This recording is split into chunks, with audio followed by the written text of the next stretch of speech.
What is up, guys? It's Sky, and today's video is me piloting all the different ships in Battlefront.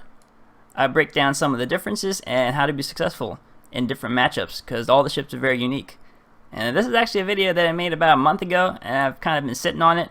Got sidetracked with some other projects, and I'm not extremely happy with the quality of it, but it's got some good information, so I thought I'd post it. So without further ado, hey guys, it's your wingman Sky, and I know it's been a while since I did a dogfight video. Rest assured, I still fly and I'm still pretty good, and I still jump on all the modes and work on my skills. This video will be a compilation of sorts of some of my exploits throughout the month of March. This first clip was a game of Walker Assault where it was initially like 4 players on the Imperial side. Didn't get much done, but got some intense dogfights out of it. Stay tuned until the end and I'll provide some of my insights to help you become a better pilot. You picked up a rebel. Uplink stations designated. Proceed at once. Homing missile headed your way.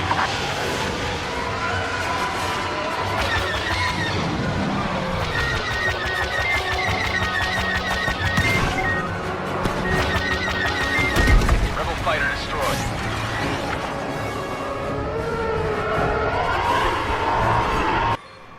Well, if you're still here, thanks for sticking it out. And now it's time for the commentary track, where I break down the footage and try to give you a couple pointers on how you can incorporate some of the techniques I use, some of the insights I have. I chose to show footage of each of the 4 ships because they're all very distinct. To be successful in this game flying, you have to know how each of the ships match up against each other. Here you see the TIE Fighter matching up against the A-Wing on Soarsoup Centralplex Walker Assault. And the TIE Fighter is at a big advantage because it's so much more maneuverable. You can just stick to the back of A-Wings like glue and just fly circles around them. I win this engagement here because I use a very subtle move. Well, first I dodge this missile using a vertical loop and my speed boost, and that's always kind of hit or miss, but here I create distance by diving close to the ground. And in a dogfight you gotta be able to create distance and close distance. That's always one of the keys. Basically just turn this dogfight completely around. So this clip is from earlier in the same game. Dogfighting A-Wings and the TIE Fighter again. And, you know, just camping the spawn, trying to get a first mover advantage. And you know, some people aren't gonna like that, but if you're in a rebel ship, you should be able to win a dogfight even if someone's camping the spawn. And you'll see that later. Here it's another TIE Fighter A-Wing dogfight. Again, you know, be able to manage the distance, close distance, create distance, and just stick with them. Just power down your thrusters. The TIE Fighter just turns way tighter than the A-Wing, so no problems there. Alright, now we have some footage of the TIE Interceptor going up against the A-Wing. And Soarsoup Centralplex, if you can survive the TIE Interceptor from the first phase against the X-Wings, you'll be going up against A-Wings, and the TIE Interceptor has a lot of disadvantages. It's not very maneuverable, so it's hard to tail, and it's harder to lose tails. Here, if you use your defensive maneuver while your ship's pointed down, you can actually use it to create distance, and they're not going to see it on the minimap. As you can see here, I change my elevation, go straight toward the sky with my defense maneuver, and they have no idea, so I can come down on them at a very advantageous angle. And you know, ever since that March patch, A-Wing's been kind of tough to kill. And you see again, I use the defensive maneuver here to kind of get an advantage on my opponents. You don't always have to use it when someone's right behind you on your tail. Had to use it there to dodge a missile, but again, they don't see it on the minimap, so you can use it to create some distance and gain an advantage on your opponents.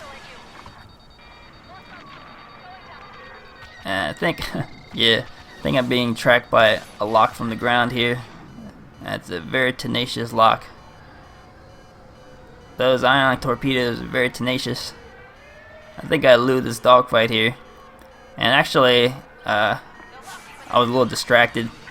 I had to turn my attention away from the game for a second. I didn't time my defensive maneuver correctly. So now we're jumping on the X-Wing on some Sorrel Soup Centerplex Supremacy. And if you didn't notice, there was actually a TIE fighter camping the spawn. And I didn't notice it at the time, but I actually just used my defensive maneuver here. Just kind of reacted to the soft lock. You get temporary soft lock invulnerability when you burn your defensive maneuver. So you can always take advantage of that. As always, you know, the rebels have that advantage because they can always pop their shields too to get further invulnerability to blaster fire. So the X-Wing is extremely maneuverable. It's very easy to create all kinds of maneuvers, and you can stick right on your enemy's tail. You have a huge advantage against TIE interceptors. And if you don't notice, you know, I stay very evasive. It's almost impossible to lock me because it takes time to acquire a soft lock, and when you're just flying in circles like this, it's really hard for people to lock you. One of the things I'm working on when flying the rebel ships is saving my shields, because it's real tempting just to burn the shields right away in an engagement, but you can still close the distance in a head-on and get on your opponent's tail without burning it, and you might as well save it for when you need it. Here I actually noticed out of the corner of my eye when I was doing my little loop-de-loop cycle that there was someone spawning in. So pop my shields here and try to get on this guy and try to get it on a kill shot before he was able to get me with that lock-on missile. Fortunately, my evasive maneuver was on cooldown, so I couldn't dodge that missile, but popping my shields there probably bought me some time so that I can actually win this 2v1. And yeah, that's the end of the game. Huge rebel advantage here. Still got my shields that I can use to be a little aggressive and get in a couple strafing runs for the round's over. These super turrets, they'll take you out fast, so you definitely want to put your shields up when you're strafing on a super turret. And that's the X-Wing. And we'll finish off this video with some A-Wing footage on Supremacy, Hoth. What is this? Outpost Beta Supremacy. We got the A-Wing versus the TIE Interceptor here. And one thing about Supremacy is that the matchups are going to be all over the place because you got all the different ships spawning in at once. On Walker Assault, you know, there's what is it? Consistency. Each of the phases have a specific ship that spawns in on each side. So for me, it's a little more tactical. Here, you know, you just gotta watch your back and just be able to react to it.